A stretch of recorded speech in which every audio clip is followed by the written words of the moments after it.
A few months ago, my roommate Mia disappeared without a trace. She didn't leave a note, didn't take her things, just vanished. I called the police, but they said there wasn't much they could do since there were no signs of foul play. They told me, sometimes people just leave. I tried to move on, but strange things started happening around the apartment. Her bedroom door, which I had left locked, would be slightly open when I got home.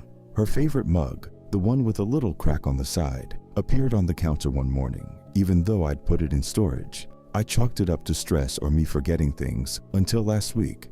I was cleaning out her room, finally deciding to rent it out, when I noticed something odd. There was a vent in the corner of the ceiling that I'd never seen before. It wasn't like the other air vents in the apartment. This one was smaller, and it had scratches around the edges, as if it had been pried open recently. Curious? I grabbed a chair and climbed up to take a look. Inside the vent, I found a small notebook wrapped in a black cloth. The notebook was full of Mia's handwriting, but it wasn't her usual bubbly, carefree style. These were frantic scribbled entries. One page stood out. "If you're reading this, they've found me. Don't trust the neighbors. They're not who they seem."